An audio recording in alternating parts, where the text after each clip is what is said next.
Vande Mataram, dear students. Today we will see the second part of Unit 4 of English subject of Standard 5th, and the second part is about some of the question and answers and exercises of the Unit 4 My Elder Brother. Okay तो बच्चों अपने इस video में क्या देखेंगे? अपने इस video में कुछ क्वेश्चन आंसर और एक्सरसाइज देखेंगे यूनिट 4 के जिसका नाम है माय एल्डर ब्रदर यानी मेरे बड़े भैया का। ओके तो अब शुरू करें क्वेश्चन आंसर्स। ओके तो बच्चों अपने पहले क्या देखेंगे? अपने पहले कुछ क्वेश्चन आंसर्स देख लेते हैं इस स्टोरी के। Okay shall we start? Okay first question, what are the things that Munna like to do? तो वो कौन सी चीज़ें हैं जो मुन्ना को करना अच्छा लगता है? Answer, Munna like to play games and fly kites. He also like to draw pictures of birds and animals. यानी मुन्ना को गेम खेलना और पतंग उड़ाना पसंद है और उसे जानवरों के पक्षियों के पिक्चर्स ड्रॉ करना भी पसंद है। Question 2, what is question 2? What did bhaiya do all day? भैया पूरे दिन क्या करता था? Answer, bhaiya studied all day. Sometimes he read books and sometimes rode the same word and sentence several times in order to learn them. यानी भैया पूरे दिन पढ़ते रहते थे, कभी वो बुक्स पढ़ते थे तो कभी एक का एक शब्द ही वो बहुत बार लिखते रहते थे ताकि उनको लर्न हो जाए। अब question 3, why was Munna not happy with the time table that भैया मेड फॉर हिम? यानी क्वेश्चन 3 है कि मुन्ना क्यों खुश नहीं था वो टाइम टेबल देखकर जो भैया ने उसके लिए बनाया था? Answer, it was because Munna loved to play but there was no scope for it in the time table. तो आंसर है कि वो इसलिए खुश नहीं था क्योंकि मुन्ना को खेलना पसंद था और टाइम टेबल के मुताबिक उसमें खेलना तो कहीं लिखा ही नहीं था, इसलिए वो खुश नहीं था। Question 4, how do you think Munna felt when his brother was so strict to him? Why was bhaiya so strict with him? तो क्वेश्चन 4 क्या है कि मुन्ना को कैसा लगा था कि जब उसके भैया उससे बहुत स्ट्रिक्ट थे और भैया ऐसे स्ट्रिक्ट उससे क्यों थे? आंसर, मुन्ना फेल्ट डिसअपॉइंटेड, वो दुखी हो गया था। Bhaiya was so strict with him because he Munna was playful by nature and wanted to play games like kabaddi, volleyball etcetera. भैया उसके साथ इतने स्ट्रिक्ट इसलिए थे क्योंकि मुन्ना को खेलना पसंद था, उसे खेलना उसके स्वभाव में था और उसको कबड्डी, वॉलीबॉल जैसे गेम खेलना पसंद था। Question 5, whose character do you like more, Munna और भैयास? तो आपको किसका किरदार ज़्यादा अच्छा लगता है, मुन्ना का या भैया का? Answer, I like bhaiya's character more than Munna's because bhaiya was a dutiful boy and he knew his responsibility towards his younger brother. He also gave much importance to his father's hard-earned money. तो आंसर क्या है कि मुझे भैया का किरदार ज़्यादा अच्छा लगा मुन्ना से क्योंकि भैया एक जिम्मेदारी उठाने वाला बच्चा था और वो उसके छोटे भाई की तरफ पूरी तरह से जिम्मेदारी उठा रहा था और वो उसके फादर यानी पिता ने जो भी मुश्किल से रुपए कमाए थे उसकी अहमियत जानता था। इसलिए अब नेक्स्ट एक्सरसाइज देख लेते हैं। Do you have a time table at school? How many periods are there for the following subjects and activities in 1 week? तो अब क्या कह रहे हैं कि क्या आपके स्कूल में टाइम टेबल है? आपके नीचे दिए हुए सब्जेक्ट्स और एक्टिविटीज़ के एक हफ्ते में कितने कितने पीरियड्स होते हैं? तो आंसर है इंग्लिश के 6, हिंदी के 5, मैथ्स के 5, साइंस के 4, सोशल स्टडीज़ के 4, गेम्स के 2, आर्ट्स के 2, फिर क्राफ्ट के का 1, म्यूज़िक का 1, डांस का 1 और एनी अदर एक्टिविटी का 1। तो ऐसे टाइम टेबल होता है ना। तो आपको क्या करना है, आपका जो टाइम टेबल हो आपको वो लिखना है। ओके, अब next exercise, the format of a letter is given to you. आपको लेटर का फॉर्मेट दिया हुआ है, आप अपने टेक्स्ट बुक में देखो। तो अब पहला question, after reading the letter answer the following questions. Letter पढ़ने के बाद नीचे दिए हुए क्वेश्चंस के आंसर देने हैं। ओके, तो पहला आंसर क्या है, Who has written the letter? पहला क्वेश्चन है, तो आंसर क्या है, प्रताप ने लेटर लिखा है। अब second, to whom has the letter been written? वो लेटर किसको लिख रहा है, तो मदर यानी उसकी माँ को। Third question, where is the writer of the letter? तो जो पत्र लिख रहा है वो कहाँ पे है, आंसर है हॉस्टल में। अब fourth question, what is the name of the his hostel? उसके हॉस्टल का नाम क्या है, तो आंसर है कृष्णास बॉयज हॉस्टल। फिर fifth question, on which date was this letter written? तो ये कौन सी तारीख को लेटर लिखा था, 10 जुलाई 2000 को। ओके, अब आपको क्या करना है, नीचे दिया हुआ कॉम्प्रिहेंशन आपको पढ़ना है। Okay, read the following passage and answer the following questions that follow. तो आपको नीचे दिया हुआ पैसेज पढ़ना है और क्वेश्चंस के आंसर देने हैं इसमें से। Okay, Oliver was a 9-year-old boy. He lived with other homeless boys in an orphanage. तो किसकी बात हो रही है, ओलिवर, जो एक 9 साल का बच्चा है, वो ऑर्फनेज में रह रहा था बाकी सारे घर बिना के लड़कों के साथ। He was pale and thin as were the other boys living there. This was because they had to work hard but were never given enough to eat. यानी वो कैसा था, वो बहुत ही पतला था और ऐसे स्ट्रॉन्ग नहीं दिख रहा था बाकी सारे लड़कों की तरह। वो ऐसा इसलिए था क्योंकि उनको बहुत मेहनत करनी पड़ती थी, करवा रहे थे मेहनत, पर फिर भी अच्छे से खाना नहीं खिला रहे थे उसके हिसाब से।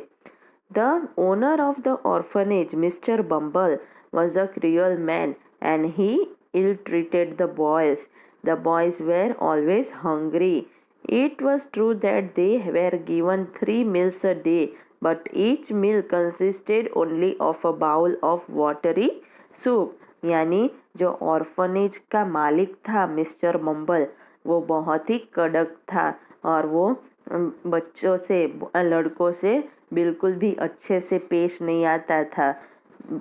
सारे लड़के हमेशा भूखे ही रहते थे और ये सच था कि उनको 3 बार खाना दे रहे थे, पर तीनों बार वो कैसा खाना दे रहे थे, एक बाउल दे रहे थे जिसमें सिर्फ पानी जैसा सूप था, बस वही मिलता था उन लोगों को। They were almost starving, so it was decided by them to ask the master for more soup. But who could bail the cat? Finally, the task fell to Oliver. तो क्या था कि अब वो लोग भूख के मारे बहुत तड़पने लगे थे। तो अब उन लोगों ने डिसाइड किया था, निर्णय लिया था कि वो मालिक से थोड़ा और सूप के लिए पूछेंगे, पर बिल्ली के मुंह में कौन हाथ डालेगा। फाइनली किसको ये कार्य दिया गया, ओलिवर को। When all the boys had assembled in the cold stone hole for their evening meal, the soup was served. It soon disappeared. The boys whispered to one another, and one boy pushed Oliver a little.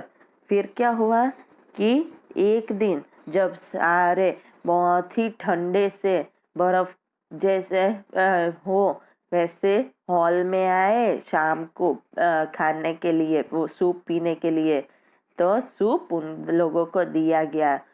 थोड़ी ही देर में सारा soup गायब हो गया। फिर वो boys एक दूसरे को ऐसे धीरे धीरे बातें करने लगे और एक लड़के ने क्या किया, ओलिवर जो सबसे छोटा था उसे धक्का मारा। Oliver, making a brave effort, stood up, walked up to the master with his bowl and spoon in his hand and said tremblingly, "Please sir, I want some more." फिर क्या हुआ, ओलिवर ने बहुत साहस किया, खड़ा हुआ और वो मास्टर की तरफ खुद का बाउल और स्पून हाथ में लेकर गया और हिलते हिलते डरते डरते, डर के मारे अपने हिलते ना वैसे जाके बोला कि प्लीज सर मुझे थोड़ा और चाहिए, ऐसे उसने कहा। तब क्वेश्चन आंसर्स देख लेते हैं। तो पहला क्वेश्चन क्या है, why did Oliver live in the orphanage? तो ओलिवर ऑर्फनेज में क्यों रह रहा था, अनाथालय में? Answer, Oliver lived in the orphanage because he had no home, क्योंकि उसके पास घर नहीं था। Question 2, who was mister Bumble? Bumble कौन था? Answer, he was the owner of the orphanage, orphanage का मालिक था। Question 3, what meal were the boys given? They were given only a bowl of watery soup. यानी question 3 क्या है, boys को खाने में क्या दिया जा रहा था? तो उनको सिर्फ एक प्याला भर के पानी जैसा सूप ही दे रहे थे। Question 4, what did Oliver say to Mr. Bumble? Answer, Oliver said to Mr. Bumble that he wanted some more soup. यानी क्वेश्चन 4 क्या है कि ओलिवर ने मिस्टर बम्बल को क्या कहा? आंसर, ओलिवर ने मिस्टर बम्बल को कहा कि मुझे थोड़ा और सूप चाहिए। अब क्वेश्चन 5, क्वेश्चन 5 क्या है, the boys were given 3 meals a day, then why were they always hungry? तो लड़कों को तो दिन में 3 बार खाना दे रहे थे, तो वो लोग भूखे क्यों रह रहे थे?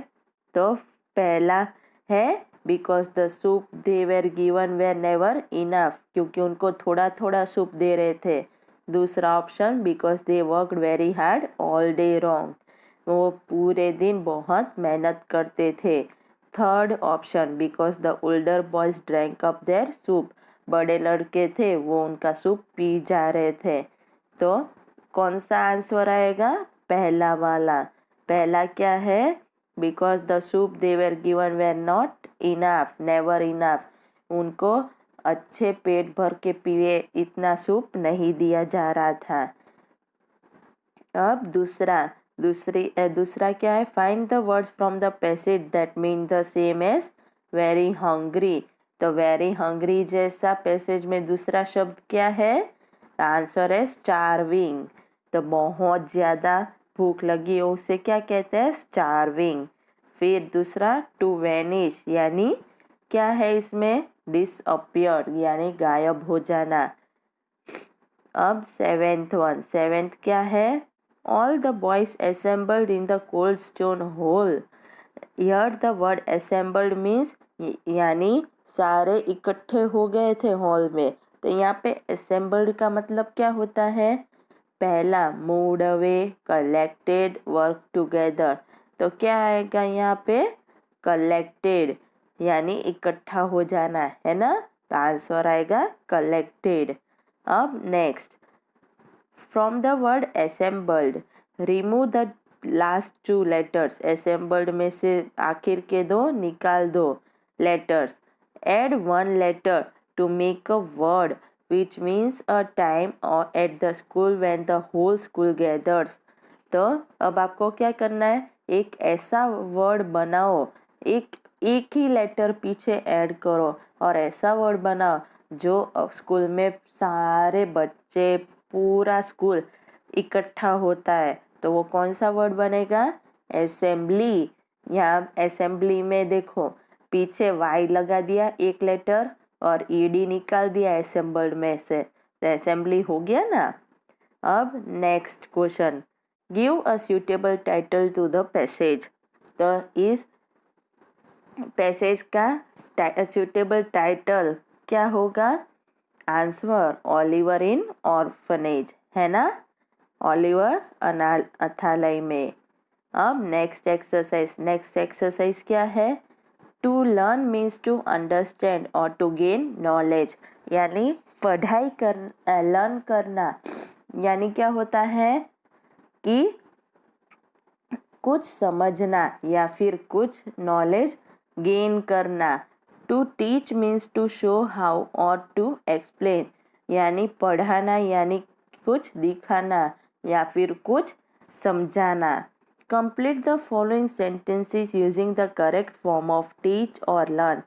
टीच लर्न, तो आपको क्या करना है कि नीचे टीच और लर्न के करेक्ट फॉर्म ढूंढने हैं और नीचे दिए हुए सेंटेंस को क्या करना है? कंप्लीट करना है। ओके, तो पहला क्या है? विल यू मी चेस, तो विल यू डैश, तो चेस यानी क्या आप मुझे डैश चेस, तो उसमें क्या आएगा? पहले में teach, will you teach me chess, है ना। Number 2, mister Sharma dash class 8, तो मिस्टर शर्मा क्या करते क्लास 8 में? Teaches, mister Sharma teaches class 8। फिर third one, the student have about dash road safety, तो थर्ड सेंटेंस में क्या आएगा? फिलअप में learned, the students learned, the students have learned about road safety 5, तो हैव के बाद आएगा लर्नड यहाँ पे। ओके, फिर फोर्थ वन, तो फोर्थ क्या है? My sister has me how to ride a horse, तो यहाँ पे क्या आएगा? फोर्थ में taught, my sister has taught me how to ride a horse. फिर fifth one, I have dash some of the customs of India, तो क्या आएगा? Learned, I have learn some of the customs of India. Sixth one, I dash how to cycle when I was just 4 years old, तो यहाँ पे क्या आएगा?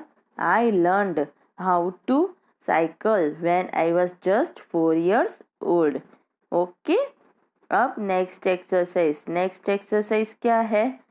Choose the correct word and complete the following paragraph, तो आपको जो भी correct word हो, शब्द हो, वो चूज करना है और फिर पैराग्राफ कंप्लीट करना है। ओके, अब देखो नीचे पैराग्राफ देख लेते हैं।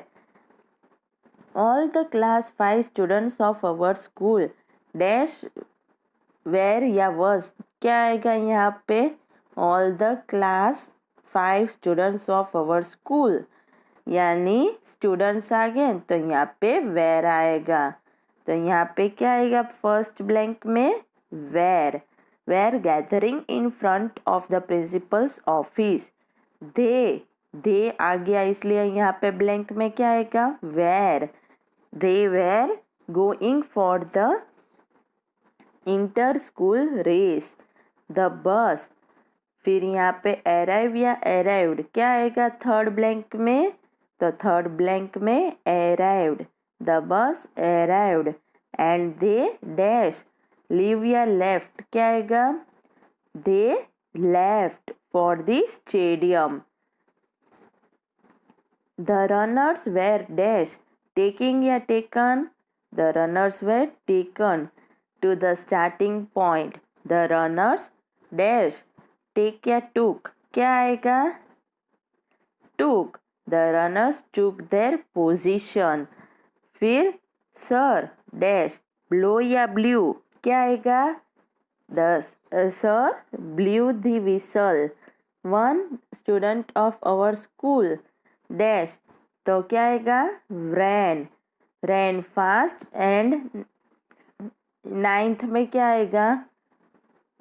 And came first. Everyone dash, तो डिड, डू या डिड में से did their best. And our school won या wins, won the trophy। Everyone क्या आएगा? फेल्ट, फील या फेल नहीं आएगा, फेल्ट जॉयस। ओके, समझ में आ गया? तो पहले में क्या आएगा? पहले में वेर, फिर दूसरे में भी वेर, तीसरे में अराइव्ड, फोर्थ में लेफ्ट, फिफ्थ में टेकन, सिक्स्थ में टूक, सेवेंथ में ब्लू, फिर एट्थ में रैन, नाइन्थ में केम, 10th में डीड, 11th में वन और 12th में फेल्ट। ओके, इस तरफ ब्लैंक्स आएंगे। अब नेक्स्ट एक्सरसाइज क्या है?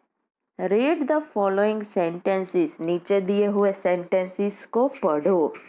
भैया had been studying in the same class for 2 years for a period of time।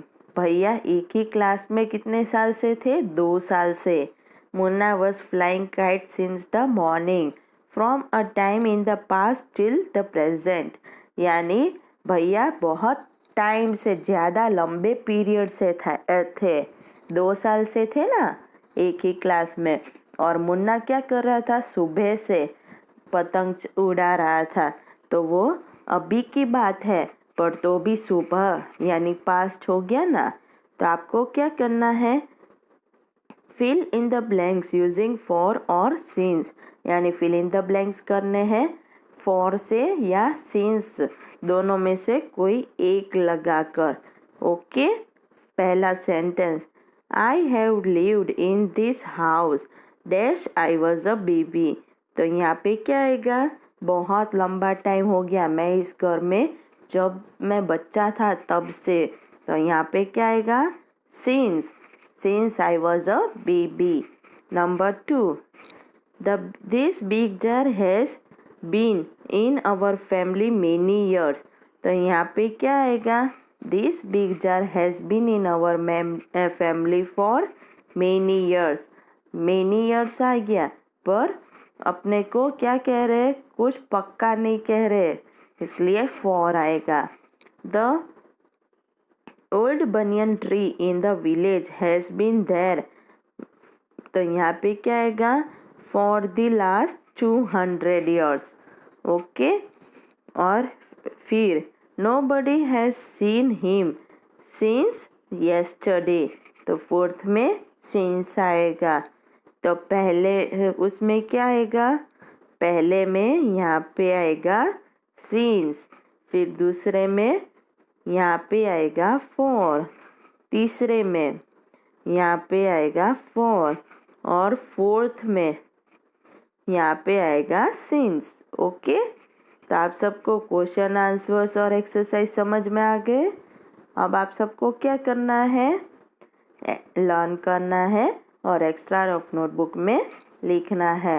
Okay, Vande Mataram.